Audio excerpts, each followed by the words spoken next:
체기란 무엇인가에 대해서 오늘 나눠보도록 하겠습니다. 체했다는 것은 무엇일까요? 우리 주변에서 체했다는 표현은 쉽게 들을 수 있습니다. 한 달에도 몇 명씩 체했다며 환자분들이 찾아오십니다. 체했다는 것은 현대의학으로 보면 무슨 병에 해당할까요? 체했다는 것은 현대의학적으로 한 가지 병명으로 이야기하기는 어렵습니다. 위염일 수도 있고 식도염일 수도 있습니다. 그러나 이런 병명을 체했다는 것과 1대1로 대응시키기는 어렵습니다. 왜냐하면 체했다는 말에는 이런 병명 이상의 의미들을 포함하고 있기 때문입니다. 체라는 것을 한자로 보면 막힐 체자인데 막히다, 유통되지 않다, 어떤 정체되어 있다 라는 뜻입니다. 쉽게 이야기해서 먹은 것이 소화돼서 잘 내려가야 되는데 내려가지 않고 막혀서 정체되어 있다는 뜻일 겁니다. 그런데 여기서 막힌다는 것을 음식물이 내려가지 않는다는 것도 있지만 기와 혈의 흐름도 같이 막힌다고 생각해 볼 수 있습니다. 자, 그렇다면 음식만 체하는 것일까요? 오늘 들었던 마음을 상하게 하는 이야기가 계속 남아서 마음을 힘들게 할 수도 있습니다.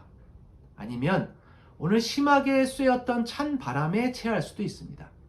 그러니까 무언가 내가 감당할 수 없는 것이 들어와서 우리 몸의 순환을 막히게 만드는 것 역시 체하는 것이라고 생각해 볼 수도 있습니다. 그래도 우리가 체했다는 표현을 쓸 때 일반적으로 사용하는 의미는 무언가를 먹고 체하는 것입니다. 먹은 음식물이 부드럽게 잘 내려가지 못하고 막히게 되면 우리는 체했다는 표현을 씁니다. 자, 우리가 음식을 먹고 체했을 때 나타나는 증상들은 무엇이 있을까요? 아무래도 속이 더부룩하고 답답하고 가슴도 답답할 것입니다. 나아가서는 손발이 차가워지고 머리도 아프고 약간의 열감을 느끼기도 합니다.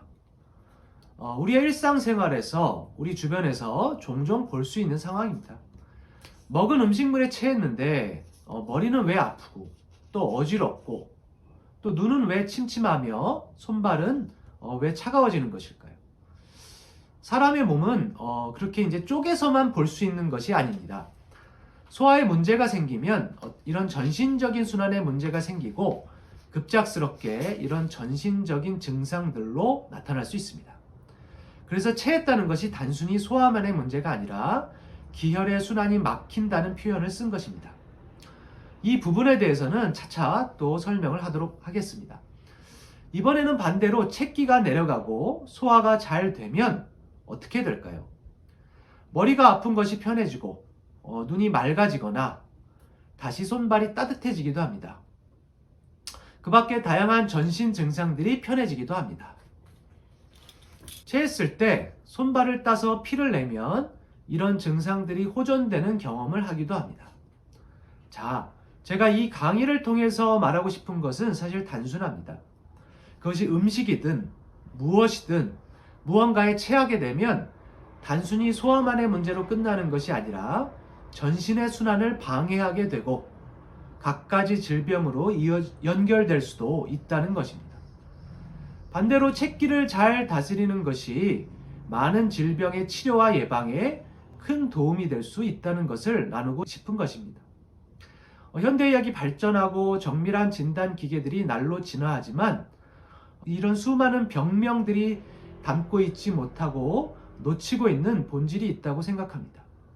정말 중요한 내용들이 우리가 이미 알고 있는 상식 속에 들어있는 경우도 많다는 것을 강조하고 싶습니다.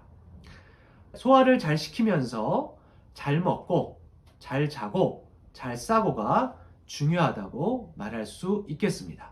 자, 오늘 1강은 여기까지 마치도록 하겠습니다. 감사합니다.